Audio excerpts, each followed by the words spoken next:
Yes, so makana po traditional muke di mudu de gamri kidom.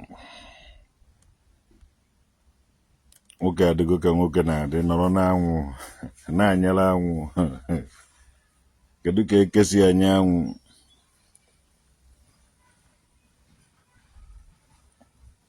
Kedu ka traditional muke disi anya anwu. Umakamelo no. O makana po traditional muke di nwanne ọzọ nna. Nwanne ọzọ nna so ọrụ udo. If you got a new album ọzọ nna, je kwenu like ya the page, una na follow the page. Nobody big body can do. Hell, or get in there, man. Ụmụ Igbo. Onye ọwana mebikwara ụwa o ji akwụwa ya ụgwọ o ji mebi ụwa na maka ụwa Chineke kere ụwa amaka. Ọ ndụ nọ n'ụwa mebiri ụwa. Ifụla apụrụ m nwa o mere gwuo this year. Apụrụ m mere gwuo this year. Mecha bend here one side. So even apụrụ nwere o nwere problem maka o jere m ya ibe o jeghị efunye. O bend here one side. O mere pieces. O bendiri ọ chọrọ ịkpụ n'ala. So ibe o gosiri wụdatara ibe akụ aka ibe engwe bịa gịrị ịfụrụfụ ejiri aka jebe ịda ya nweta gị kụọ duka. Ebe na apụrụ m sogoro m ya gwuo disi ihe. O meghị okweghị eto ege saịdị ya maka anwụ ekweghị esi saịdị ya were abịa. Na saịdị ọ hụrụ anwụ ọkpụrụ onwe na-aga saịdị ya. So makamelo na anọ na my paradise. Na communicate with the nature. So ka nzie nwanne anyị nwaanyị Mariam shehe ozi. Nnukwu nwaanyị enidiri nọmba gị. Maka na enidiri m nọmba gị. I need your number. Kama na kukpakwa na 1-to-1, one-on-one. No nnukwu mmadụ ka ewu. Because ndị Igbo ha nọ n'ụwa niile. Owo onye gwara nekwa ihe ị ga-eme, owo na ome that one. Ọ na-promote ndị Igbo. Ndị Igbo nwere what it takes to make Yorubas ka ha na-ekwu mmụọ tọkọtọkọ. Kama ịnụsawa onwe anyị ọgụ, enwere a lot of things to do. Ụmụ Igbo. How ndị Igbo na-asụ asụsụ niile nọ n'ụwa na. And ya na-enwe 2025 model. Nwee 2026 model. So achọrọ m ibupụta 2026 model. Mariam Justice ije wetara m nọmba gị biko. Ọwụ na o nwere onye ji your nọmba ya sendiere m mana my number m nọ na Facebook. Nọmba m na-use kịta ọ dị na Facebook. A lot of people ji. Ọwụ na o nwere onye ji nọmba m biko were enye Mariam Justice. Si ya sendiere m nọmba ya, enidere m nọmba ya. Because m nwa traditional nwoke dị. Ọwụrụ na-asụ m mee mụọten, eme mụọten. The woman get the power. The woman wee ezigbo mmadụ ka ọwụ nwanne anyị nwaanyị ka ọwụ. Ndị Igbo nwere powers. Ni channel powers ba ebe o kwesịrị ịrụ ọrụ. Bakwuola gị uru, bakwuola m nwa traditional nwoke dị uru. Because anyị inepụ aja n'ụwa niile ndị Igbo na ebe ahụ. Enweghị ebe ndị Igbo ya nọ. Ndị Igbo nụrụ nwaanyị everywhere. Ndị Igbo nụkwara dị everywhere. So anyị nwegoro ụmụ Igbo. Natara na Mariam shehe nọmba ya esendere m ya. Ikenga akụrụ. Oh, God will submit. You are getting old now, my brother. And you are getting young, my brother. Come, my sister. Jerry Onola, you are getting young. Ndị otu ọgbọ anyị isi awụ ejugo onye ọwụ na isi ọsịsọ. Bụna ga ọwụfụ ọgbọ. Ma ndụ Chidela isi akọ. Mandu chidela oboko, mandu chidela ozara, mandu chidela akolo. Ndu eji grade ya idi no onye ona vuishi ya wo, we onye wo umuazi. Ka maka anyị were ụmụazị dịka ụnụ. Ụnụ anyị were ndị anyị tọrọ. Ka anyị were gosi ụnụ na ife ruru anyị erugo ụnụ. Ụnụ ji anọkọ ụnụ na-achị ya ọchị isi ya wa gbakwasị ụnụ ịghọtago. So ife ọwụna mmere anyị o mee ụnụ anyị ka anyị ji were ndị anyị tọrọ. Ikwu ebe ahụ.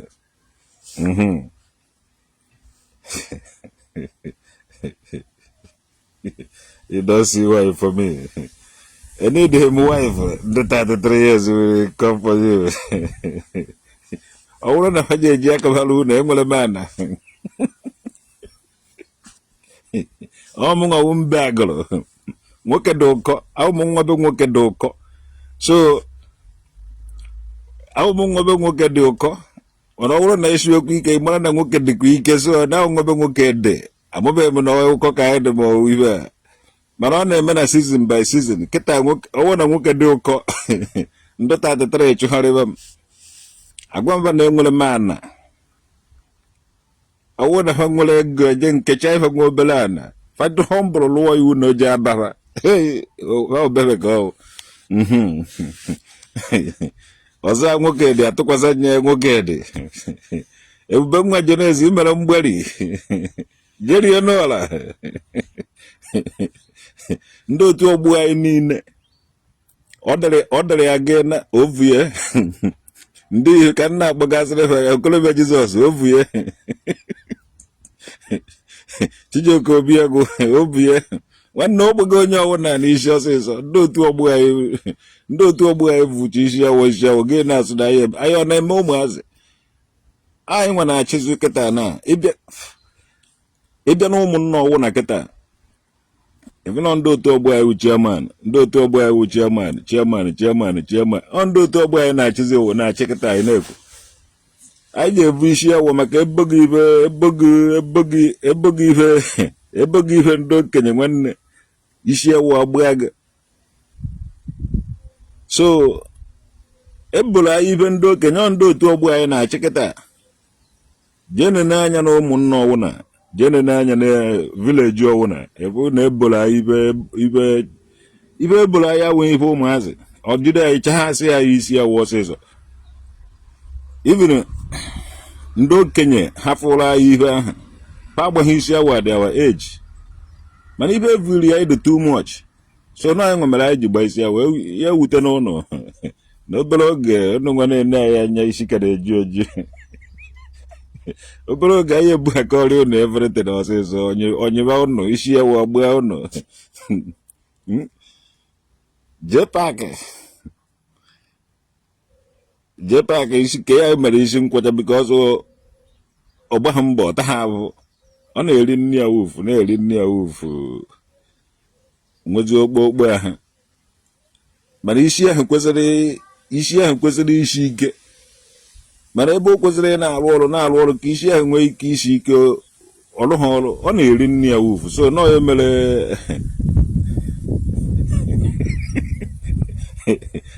ebere isi ya anyị ji isi ya je gbuo mmiri na-aba si Akabọgụ street jee Chifu Ogbuji street n'ụka egbu jee ebe ahụ je na-agba mmiri anyị na-esi ebe a bụrụ 25 lita n'isi so isi ya kajara akaja onye mere ọkwụcha ha mana ndị agha agbaghị mmiri ezi ebe ozibe agbafu jecha ebe riri nne ya wufu ka jee paakị ebe fara nwe ebe achọghị ndị Katọlik achọghị m ịchọ ụlọ okwu tata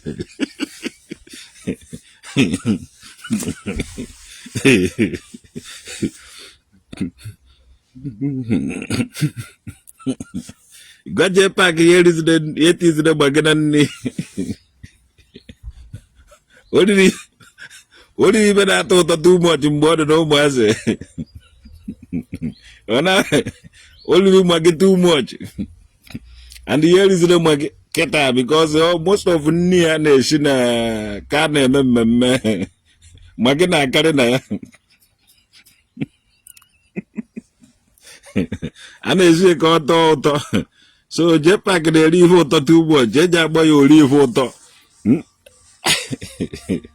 eziokwu sọsọ biko onye ji nọmba Mariam Justice ya wetara m n'udude nke mmiri kingdom. Achọrọ m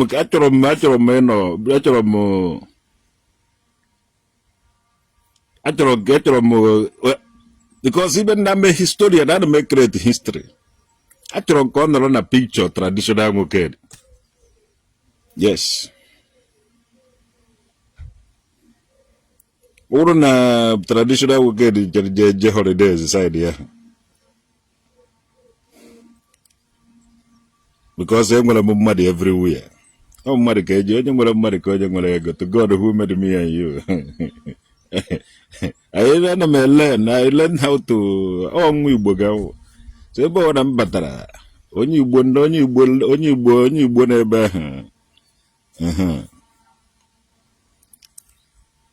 So datara m nwanne m nwaanyị nọmba ya. Oge Jizọs chọrọ ije nwere ebe ọ chọrọ ije mgbe ahụ. Ọzọba na bajie na nke Mariam Shehu galụ ebe a kpụtara ya ịnyịnya dị ebe ahụ. Ọ jụọ bagịrị ya gwa ya na ọ chọrọ iyi ụzụ dị ịnyịnya were je somewhere. So onye ọ na-eji nọmba Mariam Shehu biko gwakwana ya agwa ọsọ unu nye m unu enye m. Ọwụ na ọsọ unu enyere m unu hapụ mana adịghị nsọ na ọ ga-asụ unu enyere m. Onye jikwara nke m ya nye ya biko ya contact ya m through WhatsApp. Na awụzighị ibe ọwụ na ka a na-zi akpa na social media. So biko nụ ndị 33 years is not at peace with you. Ọ gbasara m ibe na-eme ngafe kịta. Hey brother, JPAC is bigger than you now. On evil now, JPAC is bigger than me, Nivu. JPAC is bigger than me, Nibu. And whenever also JPAC is what can Nivu? The man able to even surround the moon. I don't know the JPAC. And I know I don't know them. Odohonan do JPAC. Ana me kuli ikuku si from ukwu osisi. JPAC de kuli ikuku si from gota.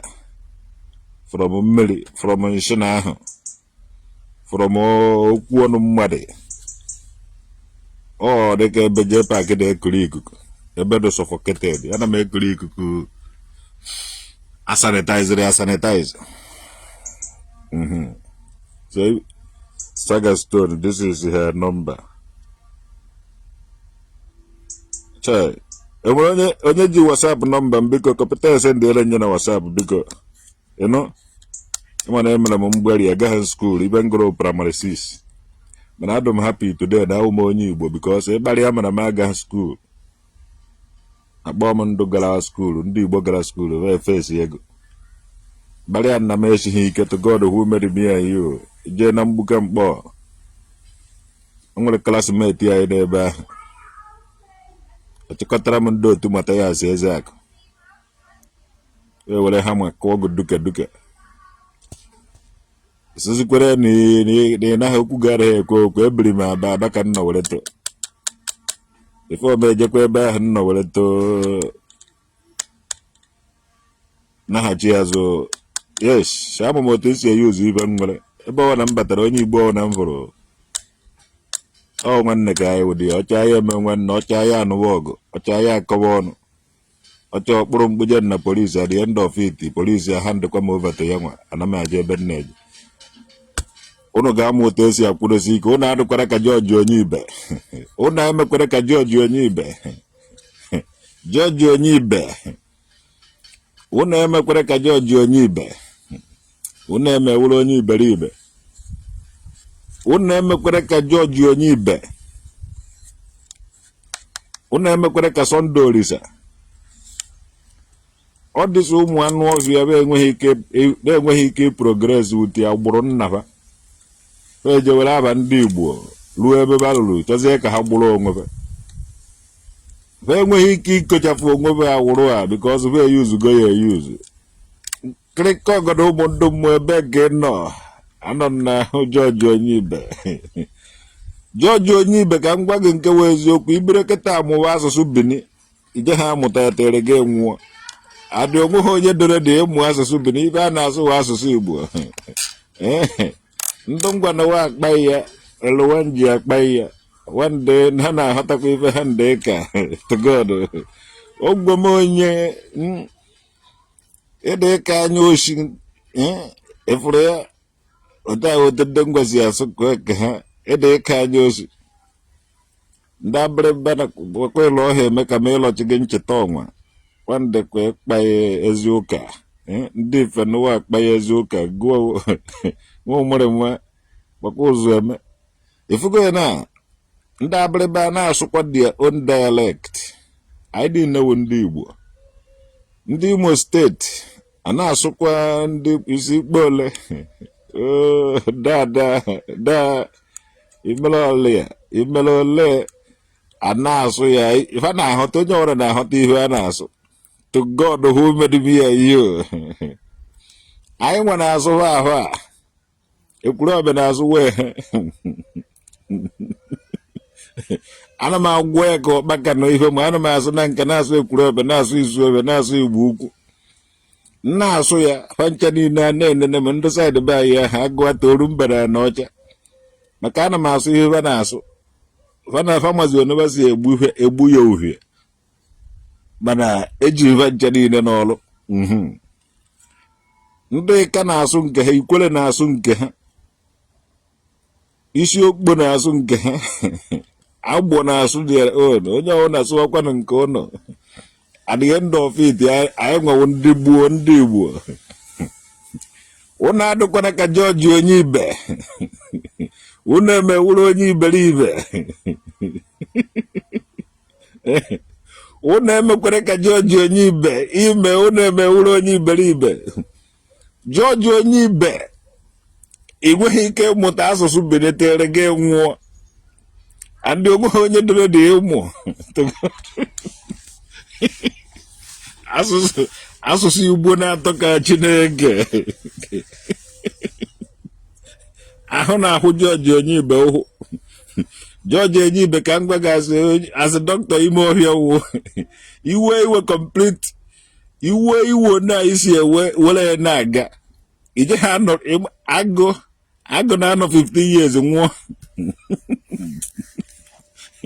and agụ ekwe ha aga skuulu maka ọ dịghị umeala o nwere hot temper ka gị nwa iwere iwe na-aga n'ihu George Onyibe ije ha nọrụ 15 years ga nwụọ ka agụ na ife niile ji ike eme ife nkịta na-esi ọnwụ na-agba ụja girigiri na-agba ụja nkịta na-anọ 16 15 14 30 years ọ nwụọrọ onwe ibụla ezi ịgbachakpu ezi n'ime gota ọgwụ iri onwe dị ọ naghị enye gị nsogbu ọ na-anọ 70 something years 80 something years ọ naghị edistọb gị nye wụọ ya rice orie ihe ọwụ na ọ fụrụ ịfụrụ udene o jighị ike anwụ mana kemgbe ndị dibịa agụụ batara obodo ndị be anyị atago ndị mmadụ atago udere niile nọ na ha ata anadị udere ebe ude na-ekwe ha anwụ anwụ ọ na-anọ ogologo ndụ ndị na-ele anụ ọkụkọ ndị na-ele anụ ọkụkọ were tụtụrụzie udere na-elezi n'ụdị anụ ọkụkọ before you know it udere niile nọ n'agbọ ịka urobo ishekiri Anambra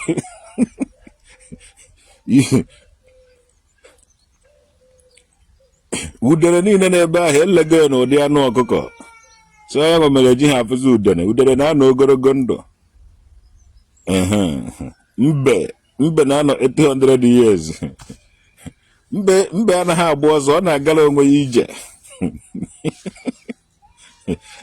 onye anyị ọwụrụ na obodo adịghị mma ọ nọrọ n'ime be ya chai egbechanye ya enu to God inyere ya aka ihe ọ kara ịga under 5 minutes ka imezi ya gaa under seconds.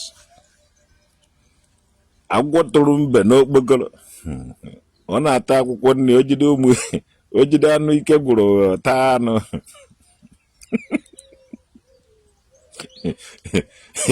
ibe ọ nabatara n'ịkpọ mbe ahụ to God kama o ji ha ata ihe ọ taburu ibe ahụ ataburu hapụkwago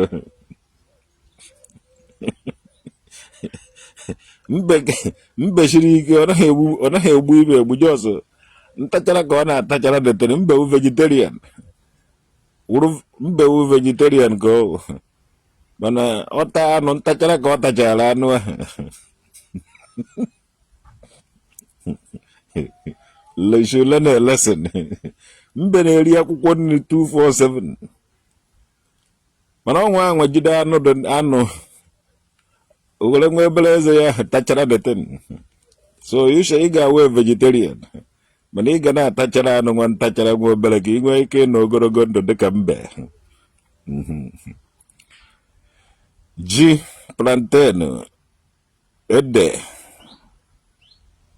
agwa ibe dị nna ndụ nna nna ụnụ na-akọ ya mere ji ya na ogologo ndụ ọ na-atachara anụ atachara kedu anụ a na-atachara anụ ọkụkọ.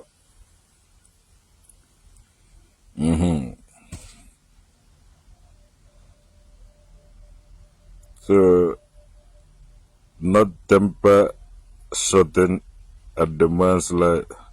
So hot temper shortens yeah. Agụ nwere hot temper. Ayezi agụ anaghị anọrọ 15 ya ọ na-anọ 10 years 12 years ọkwa were iwe nọ ya na ahụ SS so gbọọ na ị na-ewe iwe too much.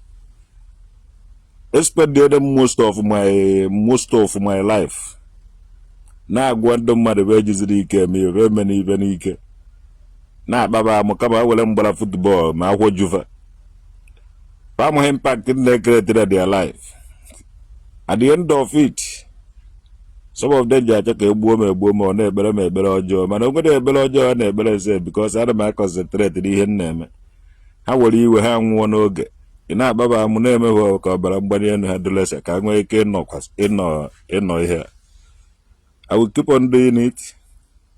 Na-emerefe ya ma pụọ mamba ha ama ha ọ gbasakwa ha ma iwe mmanwụ na-eme ya because the more na-afụ ka ndị be anyị na-anwụ nweghị ibe ma ị ga-eme.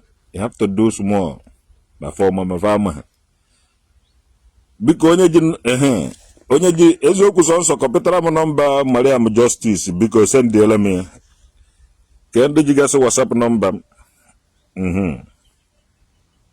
mbọ onwego onye sendiri dị nọmba Saga Stone eze nna ya sendiela m ya na WhatsApp iji my WhatsApp biko dike Charles iji my WhatsApp I think sendiela m nọmba ka m kọntaktị nwanne anyị nwaanyị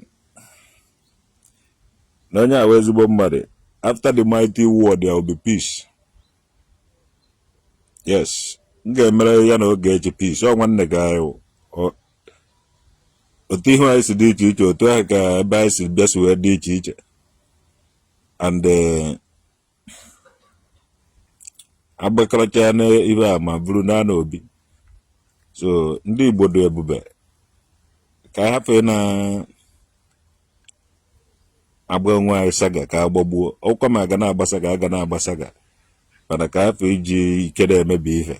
Yes, anyị na-ewe ụmụnne Chineke ọwụha anyị nwasị Chineke na-eme anyị ebe ahụ ke anyị ebe ahụ ada ọwụha anyị nwasịrị Chineke mee ka anyị gbasasị ya ka ụkpaka ọwụha anyị nwasị Chineke na-eme ka anyị dị otu anyị dị today ọkwana ha anyị nwasị Chineke eme ka ihe ka anyị kọntinue na-eme nke anyị na-eme mana nke dị mma ka anyị je na-eme ife dị mma a na-eṅomi ya eṅomi.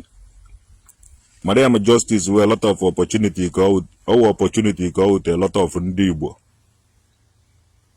Yes, our opportunity ka ọ wute a lot of ndị Igbo and particularly mụnwa anyị nwere mmadụ ebe niile n'ụwa sọtụrụ anyị nwere mmadụ ebe niile ụwa sọtụrụ. Achọkwuru m inwe agba na Abuja. Achọrọ m inwe agba na Abuja. Yes. Onye na-agbazikwere Saga. Saga adịkwaghị mma. Agba Saga so kwụsị. But you're king of Saga. Yes, oh ya ka njiri chọọ ka mmele peace na. Aga na-agba Saga Godwin Smith. Aga na-agba Saga mana Saga ije na-agbawo. Saga je na-eme anyị ka anyị unite ya. Wo Saga je eme anyị ka anyị mee mgbasa asị. Ana na-agba Saga na. Isi no isi from any country. Do crowd. Gosikwa ya na ị nọ ebe ha anyị nwewo ndị Igbo etiri gị ọnọdụ. Alakere Saga. Bọsị nje eji aka ebeteta ụlọ onye ọwụna nchetara adọsa anya. Mana ka onye ọwụna ndọsara ka afọ ịchụwa m ka o merụọ m ahụ. Enwere ike ọ bụrụ na ndọsa ahụ ndọsara ya mere m njiri continue na-ebi m na ino. Enwere ike ọ bụrụ na ndọsacha ya ma enwere onwe m for that day. So anyị ga na-agba Saga bịa palọ. Ohe na a na-akọ ọnụ mgbe anyị dị na ụmụazị enwere ndị na-agba Saga na nkwụ agụba anyị. Amụtara nye ebe ahụ. And ha laikiri onwe ha too much. Enwere ike ha nọ after 5 hours ha ji were nọ ha ebido kọwa ọnụ. Mana ọwụ na ha afụghị iche ọda ha enweghị ike ịnọ ebe ahụ. Yes. Enwe anwacha ofu onye n'ime ha okwu. Ịfụ na ha ncha niile ahụ na-agba Saga ahụ laikiri onwe ha. Ha bịa defendi onye ahụ. At the end of it akọwakwa onye ahụ ọnụ onye abịa defendiri. Why ọ dịka ihe ahụ adịzighị na? Why ọ dịka ihe ahụ adịzighị na?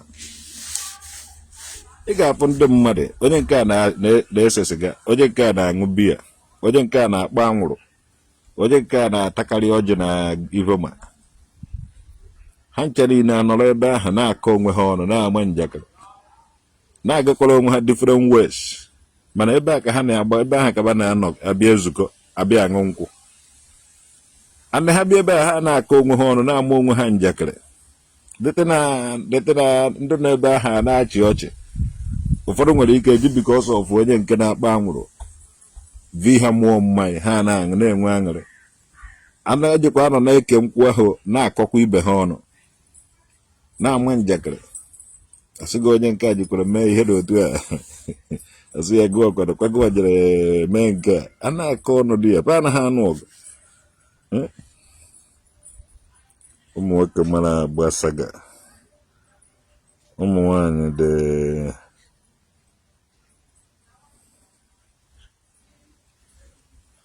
they take them too serious. Everyone is offering jobs to comfort, but you haven't given her nothing.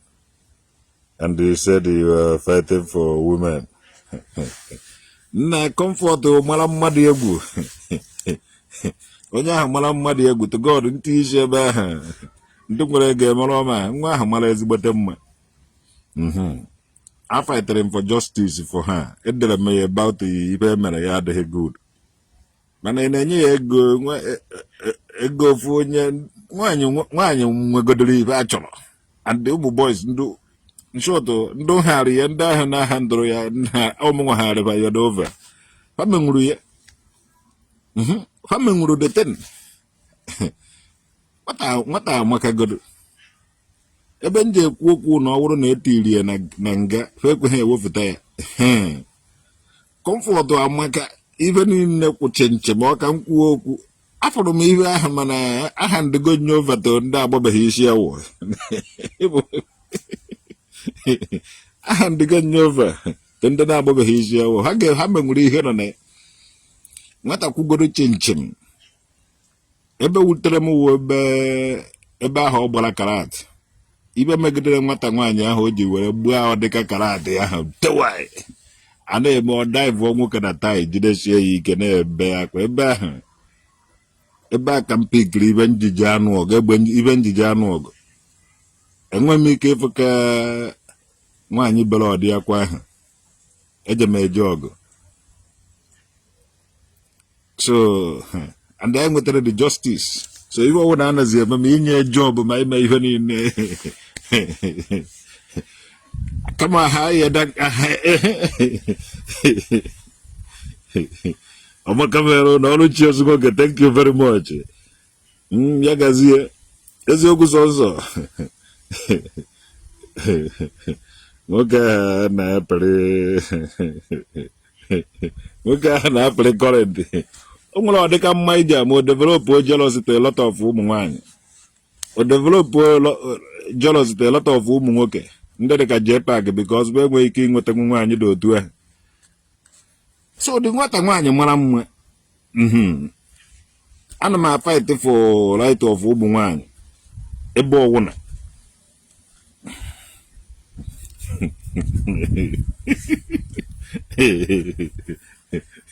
comfort mana ọ magodoro mma and o mee nwaanyị ahụ ọ mara ọra sị deslapụ m jere dọchafụ ya wig nwaanyị ahụ dịgodo jealous because ọ ma na wig ahụ o tiri fitri ya na ọ dọchafụzie wig ahụ dịka mgbeke without ime ha short ụmụ nwaanyị na ha wee iwe otu a ha egosi ebe iwe ha ebe ọnụma ha si ịma mma okwu ịma ha mma okwu so ị na-eji oji okwu ị na-achọ ọcha okwu nke ọbụla ị nọ okwu na ụka so onye ọbụla zọwa onwe ya ka comfort ya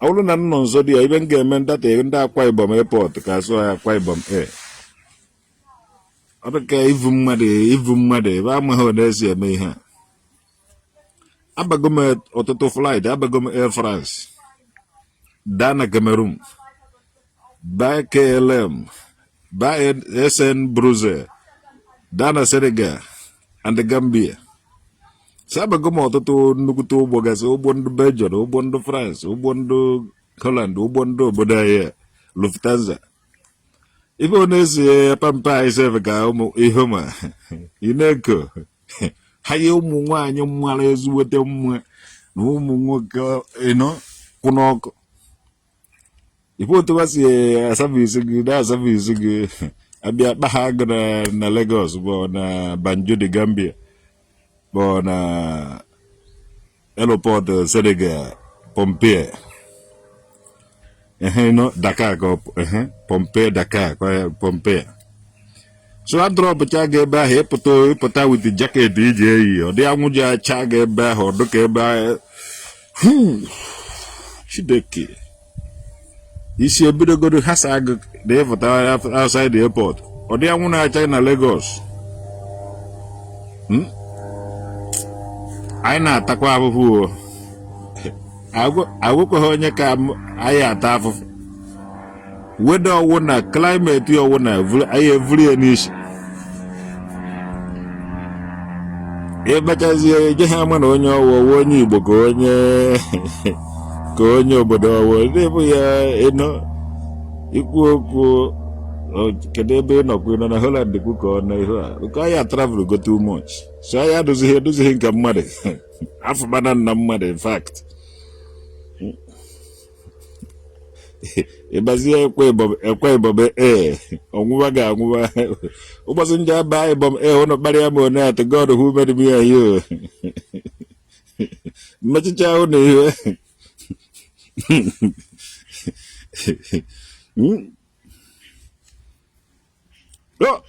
Nzubechukwu Nwajiakụ Dogo Chima ọmaka mewere gị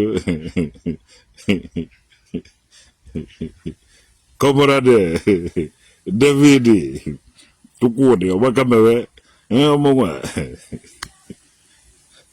ịba France na ịda na France ịkpagharịkata na terminal ịdenekata ụmụazị Chineke ịbata na Holland ịdenekata ụmụazị ịkpagharịkata na terminal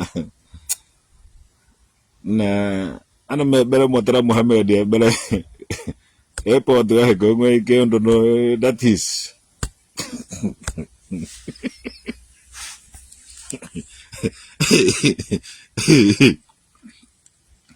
agbagharịgodogo m ka mkpụrụ amụ Kamala ebe New Zealand na side be ya.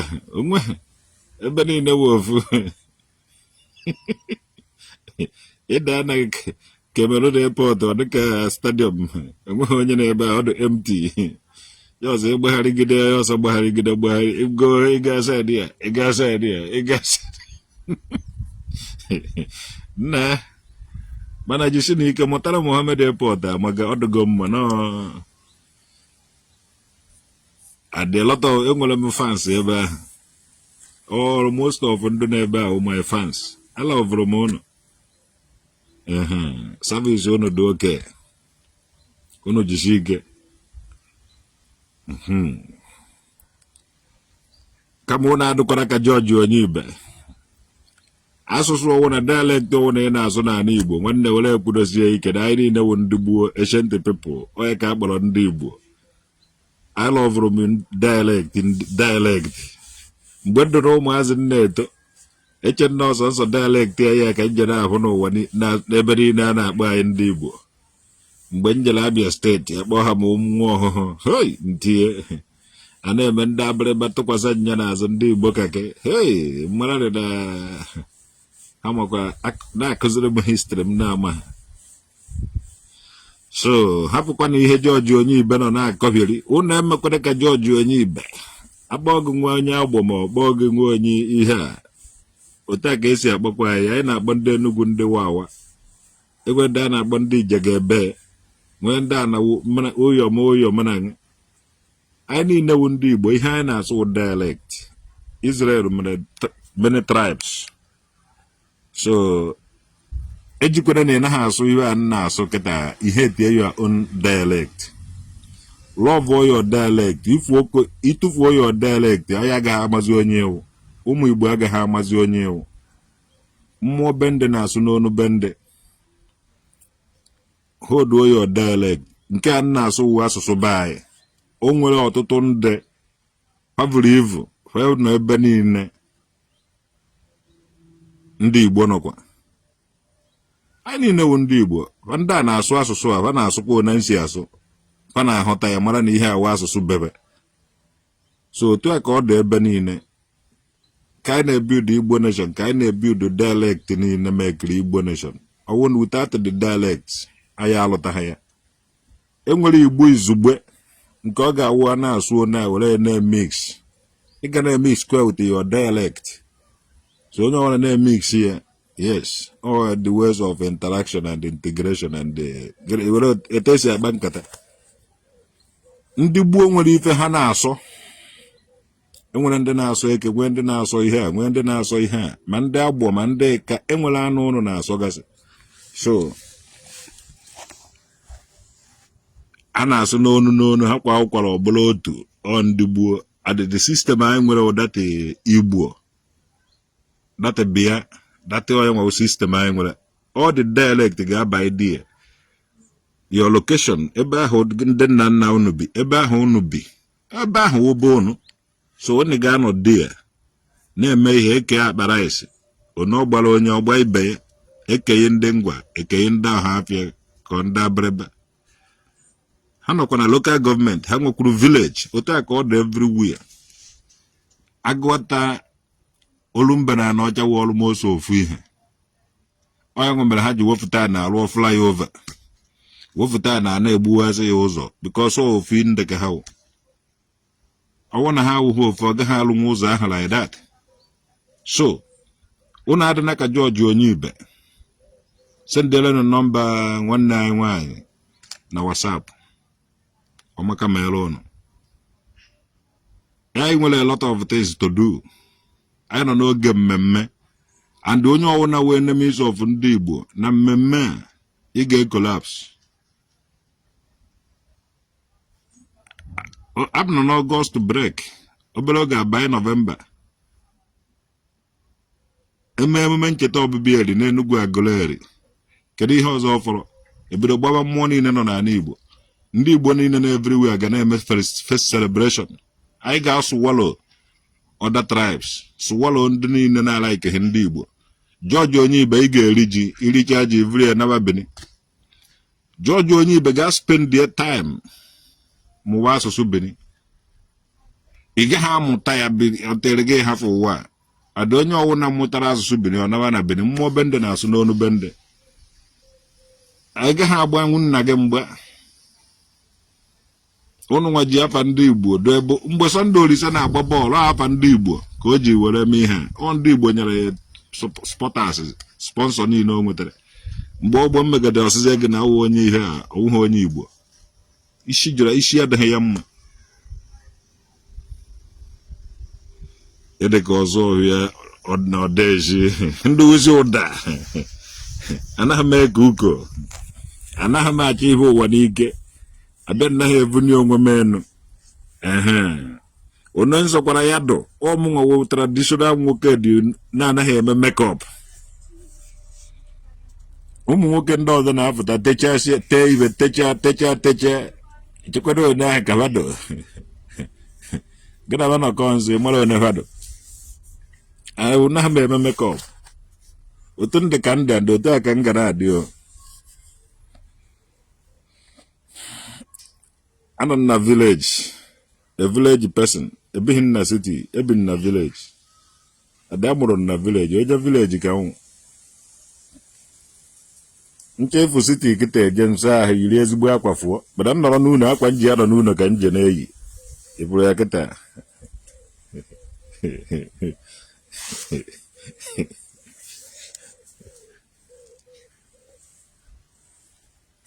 unu nwa ndị township unu ejiri ha anya ahụ anyị ndị village ọzọ nna sọrọ udo agbaghị na amụrụ ya na township mana o rukwara saịdị ahụ gụta village n'akwụkwọ ọ na-emekwara onwe ka m nwe ọsọ mụ na ọzọ nna na-ebi ọdị ndụ a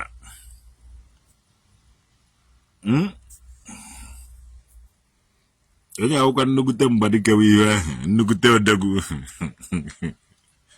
ọ bụrụ ọzọ na akwụkwọ nnukute odegwu ka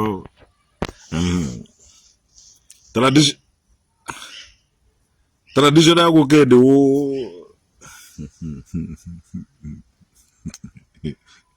okwe na-ahụ ya ọwụ m mere onwe m ị na-afụ traditional nwoke dị ya unu so na omenala ji adị ya adị unu sokwa na omenala eje ha adị unu so na omenala ji adị ọdị ọwụrụ unu so na omenala eje ha adị be you always the same Mr. Oliver Udodere ọmụnwa ọlụji ana m nọkịta nwere ego nji eji mee ife dị mkpa eje ngolo ude dị na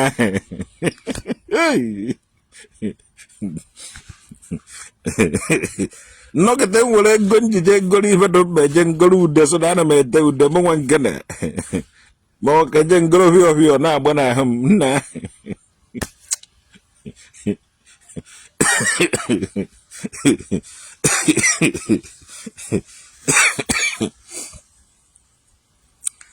ọ bụla edu ahụ ka odegwu si adị odegwu gbakwa ọgụ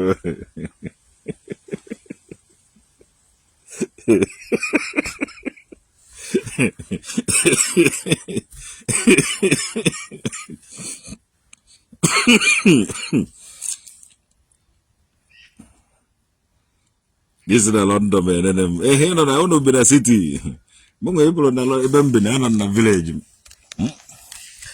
chọrọ ka nje gosi gị ibe anọ na village ebukwala oche nji nọrọ chọrọ ka ngosi gị oche nji nọrọ ị na-abụ oche nji nọrọ oche tradi ị na-abụ dị oche ị na-afụ azụ ya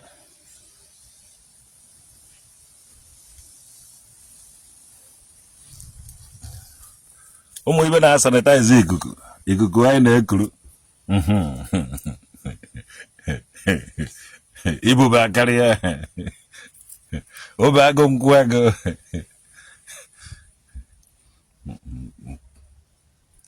So ụmụ ibe a anọ na village ebuchara ebụrụ onye si aza ihe n'ubi zachaa ihe anọrọ m onwe na my village ebighị na city ebi na village adịma na ọdụghị izu ibi na village onye bi na village na ọrụ dị ka onye obodo mana ndị bịara abịa n'obodo na-ebi ndị bịara abịa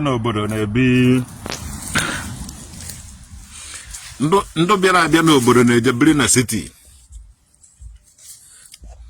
like ebe na be anyị na ndị bi na village anyị dịkwa ka ndị village ndị bi na local government dị ka ndị local government ndị bi na city dị ka ndị city so mụnwa adịghị ebi na village onweghị ibe a na-akọ ihe na-akọ ihe here ọ na-abịa m dịka obe agụ nkwụ agụ na-aka ebe a dịkwa ka awa apụrụ mụnwa nwe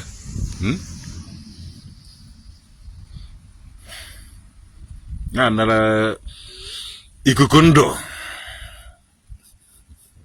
ọ dịghị izi ibi na village ibiri na village ije na-asụ asụsụ obodo atịrịsị ije ama igwe mara gị mara n'owu mara ndị nwe obodo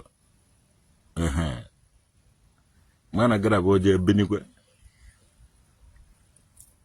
ebe ọ dị izi inweta unu na city ọ dịghị izi inweta unu na village so ife mere traditional Okeke o ji biri na village ọ dịghị izi so janụ m ike ana m akwado ime New Yam Festival na this village efugo na mụnwe ime introducing of New Yam Festival na this village ọ ga-ekpo nnukwute ọkụ ogo na ogbo ha ọkụ in gathering ụnọ mere mmadụ 20 ma mmadụ 30 ndị ọcha ga-aka so etizie na social media odo crowd village is the best place to be much pollution in the town udo ọmụnwe eme a na ogologo ndụ mgbọrọgwụ niile nọ n'ime ọbịa ma onye nwụ ibe ebe ahụ ị na-ekuru ife kama ijere kemis na-eje ego ọgwụ ma ọ bara n'ime ọhịa na-ekuru original one na-anọ nso with dia na 2021 oge ahụ ndị covid bịara too much ka ndị obodo gbabasịrị back to their nature so no ya mere artifact na 2020 ụwa bidokwara n'isi everybody na-achịkwa back to nature iwecha ndị na-achịrị back to agriculture na-eme ekie because ha nọ nso to nature na-azụgasị ụmụ anụmanụ na-ele iwecha ndị na-ele ahịa na shop na-atụ ahịa ihe ọzọ kwara onye ya na-atụ abịa ego na-eme mgbari ha na-eme ihe because ha nọ with the materials those people na-achịrị back to nature na-provide ha their daily anọrọgo m ihe ka ntụ ọ bụrụ na nna akịta onweghị ihe m na-eme mana mkpụrụ ukwu osisi na onye m preserve be m ahụ na-enye m ego dị ya o nwere ụkwa na-agba nwere dị ya abụ m ego na ya na-provide banana na plantain enwere m banana nwee plantain onweghị every week ma every 2 weeks ọsọ gbagide month igbutezi banana ma plantain 4 day or 5 ugolo ama m ukwu ugolo na onye nwere ọ na-amị people na-ata ugolo a na-ele ugolo so they are giving me money if right now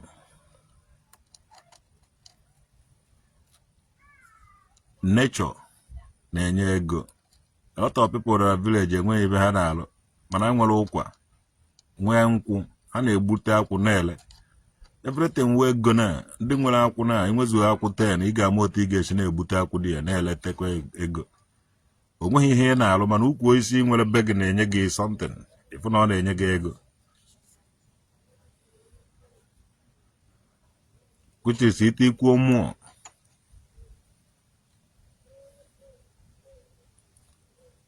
Bam, I love village and I hate the city. One day I am in a city. Me from the city, I am a go over there. We handle the city. We handle ndo na city. All this young ụmụazị a na-amụkịta na-aṅụ a na-egbugharị mkpụrụ ọgwụ obere oge isi wa ahụ jee n'ụlọ ọgwụ kochapụ nke ahụ ka ikwebe another one. So ha na-ebi anọ na city ụmụ kịrịkịrị ụmụazị ha na-aṅụ ọgwụ ọbụnwawu anyị nwewu nature generation otu o si sọrọ ndụ ọmụ na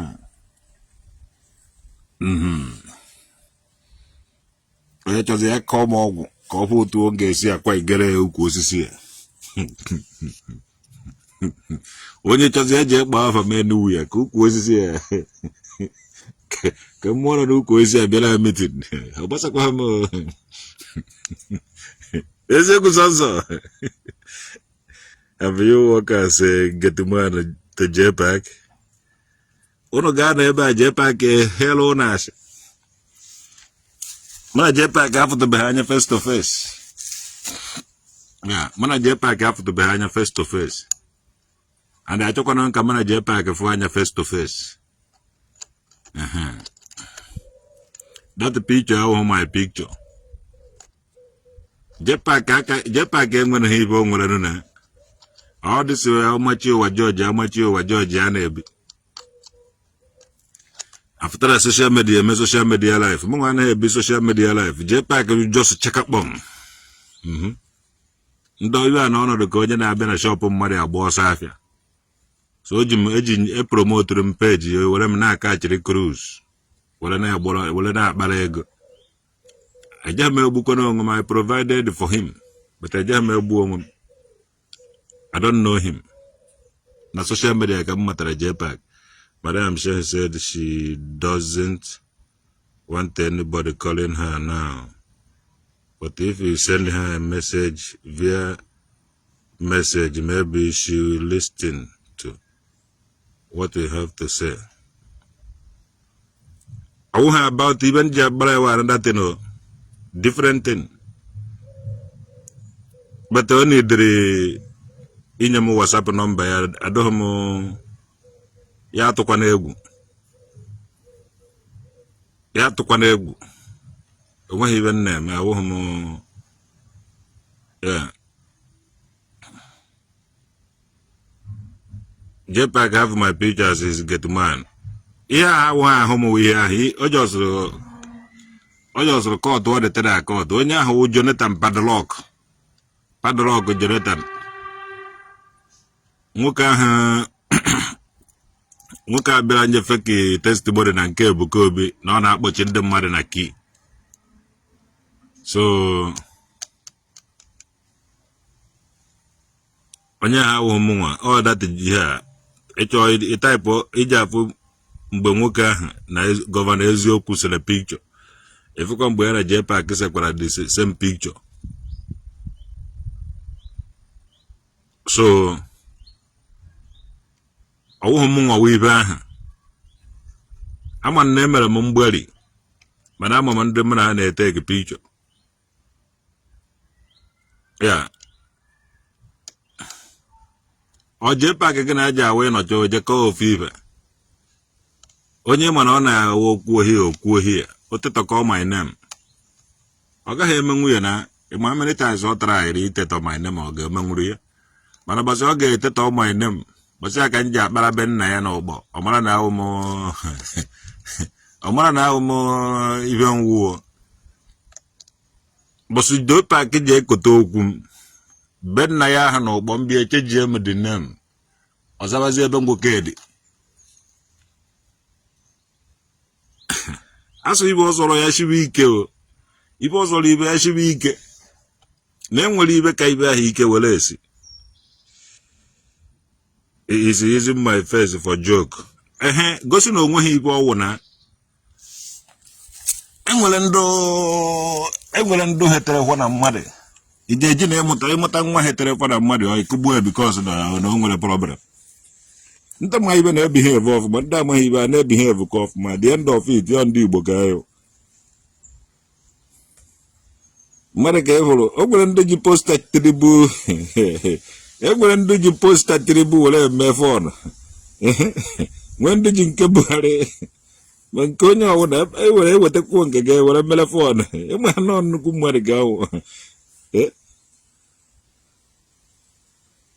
Ya were mmere joke udo dị. Atara gasị na ọnọchiri m ụzọ.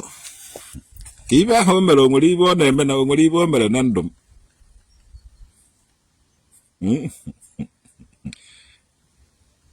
Just ya mere ya were mee ihe masịrị ya foto amụ ihe anyị na ya mmadụ dọkịta ose ego picha chakakpọ ma wepụta ya ọsọrọ ọgụ nwa gị bịa ị na-agakwara ogige jesi ego chaka wepụta dị picha oche ya were picha ahụ mere ihe masịrị ya ọ gbasakwa ha m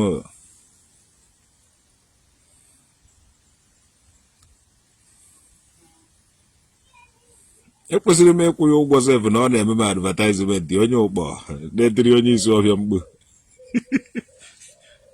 ndị isi ọhịa na post goro m onwe nwoke ụkpọ a na-epost gbasị njebe iwe o ji eri enidiri m inyekwa 10,000 naira sef ọ 5,000 ka o wee rie ofu tashawala ma rie nni get a grass cutter. Trap and set it at your back. You will catch one. Mba ebe a ya nakwa ha egbu ụmụ anụmanụ ba na-akpagharịcha ebe a even a na-agbanyechara ha mmiri outside. Ome nke gabetere n'abalị ọṅụọ mmiri ọṅụcha na ọnawa otu ndị be anyị si emevi ya before ọ na-atawazie ha atawa. Ụmụ ihe a na-abịa na visit cha ndị nna nna ụnụ before. People are laughing at me on that picture. On that picture, those people believing that this is me have been deceived. So many people have been deceived because of that picture. And they think that it is me. Why it is not me? So, ejima gwa ndị mmadụ na ba amaghị ibe na ọ kwere ka ndị na-ahọrị mmadụ họrị afa ha ebelivuo na ihe ahụ my picture. Why na ihe ahụ my picture? People said you look hungry and sick. Yes, that picture look hungry and sick. And the nwoke ahụ look hungry. Even the man Padlock Jonathan onye nwe the body. Ọ bụghị m nwa nwe di ya. Kedu ka nwoke ahụ ọdụkwa gị eji egbeje gị na nke ma mpasụ mara na ọrụ ivute ka ọ pịa gị ụtarị ka agbara dị ijere aghọta ihe na ofu nghọta na-akọwara gị because ibe a nna kịta akọwara gị na eme ibe a akpụrụ gị akpụje gị na nke ma mpasụ mara na ọrụ ivute na ọkụ na-eweta ihe to God ọkụ na-enye ihe ụmụ dịka saiz ụtarị o ji apịa gị ka ọ wụrụ na ewo nkakwụ ka ọ pịnata gị ọnụ ọ wụrụ na ewo awụ ka ọ zọchasị ya gị afọ ha eriri mmesi ya ọ ka na-akọkwana bịa Godwin Smith jide kamalụ a ka kọọ ya eziokwu sọsọ Don Zion jide na onye a Sue JPAC for impersonation. One even in a Habirabia, happen to JPAC. Even in a Habirabia, look at this, we may sue you, JPAC. For what? No, number guinea. One passerby is no more doing their job. He is now a vigilant law. You meant the chief of security. Naja Chawakonya de Kaman Passamana. Kamaka, you go Jide Kamalona. Did you see the dirty clothes he put you on? Nah, these people. Unu jejela call mother ni beyog. Half on JPAC. Ocho ya nyuo nshira picture ati ishim na ya obasa kwa mo owuhu munwa wibe aha kwa gwana mo no owuhu munwa. You look like a die hungry on that picture. Mana wubenum na ne kono nda. Man pass bwana ije abekwa ije ebido kwa olo ndala go because kemgbe asị hapụrụ ọrụ ịgwọ ndala bazie na security ndala kazikwe nke na social media ndị ebe enweghị ngwọta ọwụrụ job na-agba ka ijide a na-ejide job na-agba ị na-alụ security ị na-agwụkwa ndala so JPEG has finished me ọ gbasaghị m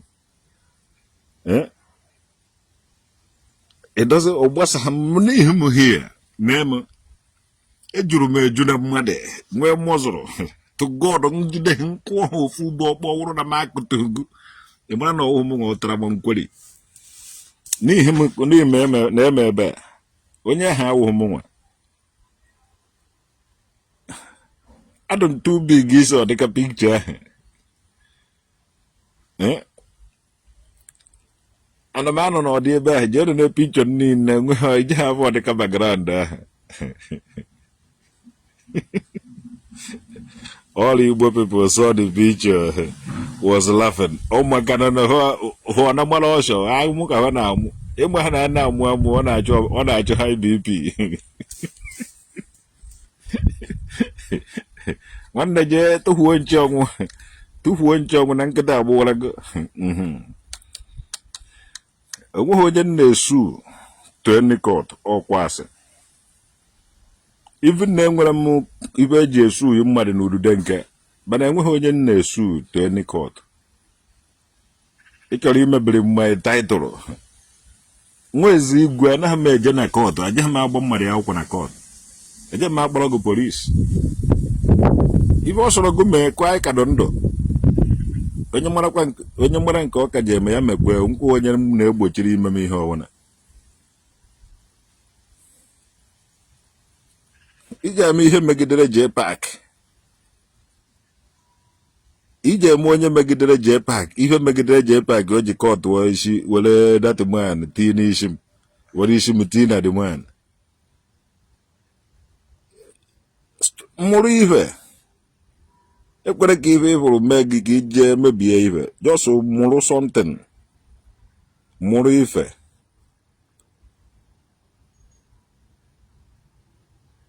Chineke nyere m obi agụ nkwụ agụ nye m a lot of ife place ị ga-enegide anya and ọtụtụ ndị ma ndụ ahụ dị ma ndị ahụ adụghị ma ndị ike dị ma ndị ike na-adụghị nọ n'ime the place so wee jekwana eme mmadụ ga violent kama ba hasa ụgbọ ya nọrọ n'ụgbọ mere nhasa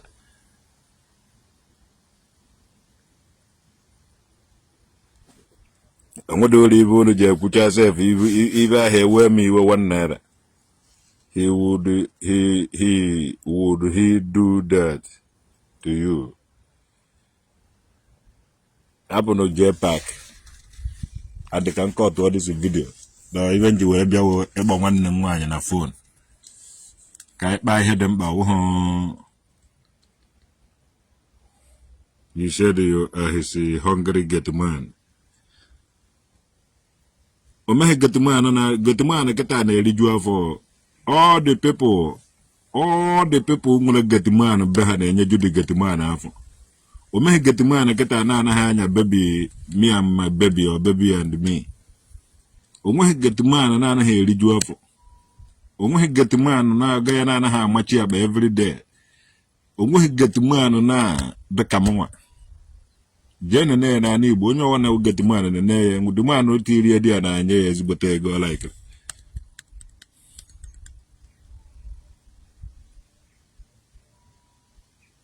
getman na-azachasịrị gị kọmpad na-enekọtara gị nkịta anya na-emechiri nne enye nkịta ka esi na no onwe getman na-adị otu ahụ olezi na Chineke okele onye ahụ ọdụ otu ahụ olezi onye ka Chineke si were ka onye ahụ even JPEG na ogwe enweghị ibe ọ na-alụ riketara ndị na nke bishọp ọzọ bụrụ tutuo bube ibu so how can a getman live in abroad and his oga in Kezi ka getiman siri mechazie ka ọ ga nwee ego. Ọ dị ka ọga ya ahụ mere getiman ihe ọjọọ, Chineke werezie blessing ọ ga-nye getiman. Kezi ka getiman siri birizie na abroad ọ ga-biri n'ebiri n'ụlọ na-eri nri na nke bishọp ọzọ bụrụ.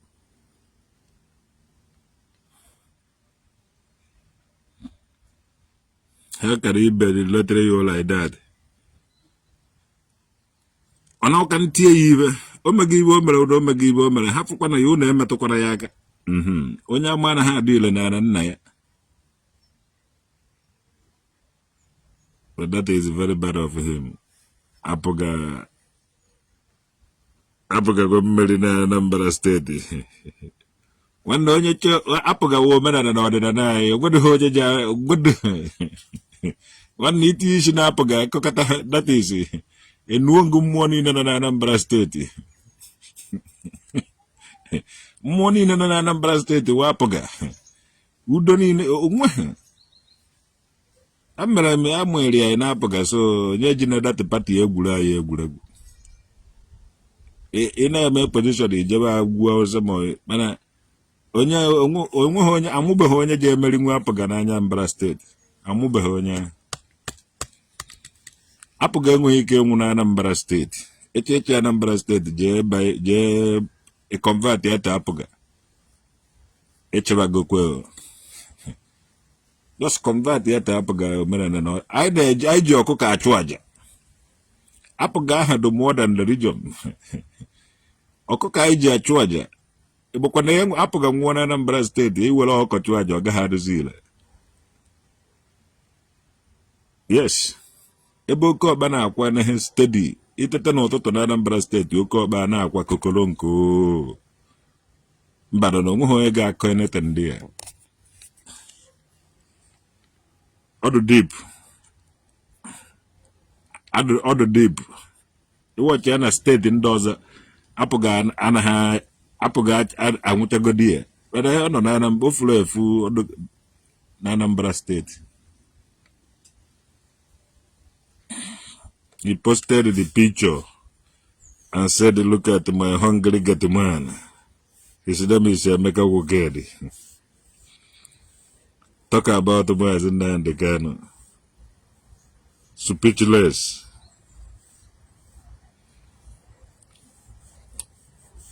I want to move speaker. Ketchup can create a lot of Obahara.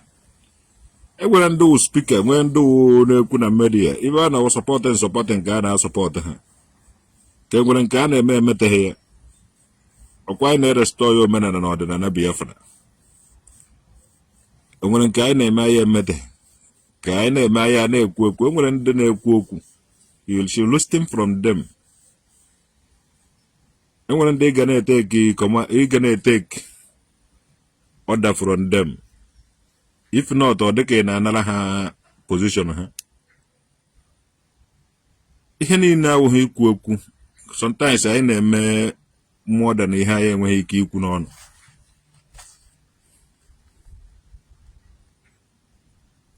Kono can ule spokesman, unemene spokesman, can cool a spokesman. I was there and cool me put here.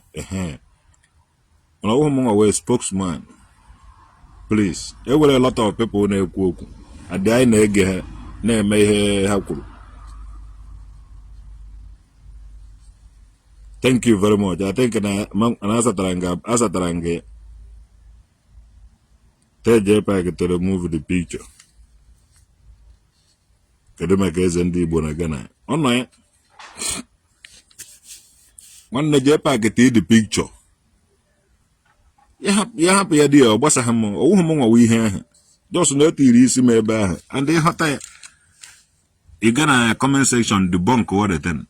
When I won't hear the bunk, half a year because even when you see the too much. Even when you see the too much, you can get Okuno card home. And my bolo kuno cause on key bazo. Never focus on head them back. You want to know about them, but I want to focus on it. Yeah. I will go more on a woman or weaver. I will come we here who do the work. mana ọwụghị m nwa ya mana JPAC have to be face to face. Enwe picture ọ na-efere asị na mana JPAC. No. Amara no AI ma ọ ihe alụlụ. So I na AI today, AI na computer age, no kwa na AI. So AI can do anything. Unu nwa na-eji ọdịka ibe ahụ, enwere ike one day obufite onye gba ọtọ sị gị na ọmụnwa. Unu ga-believe.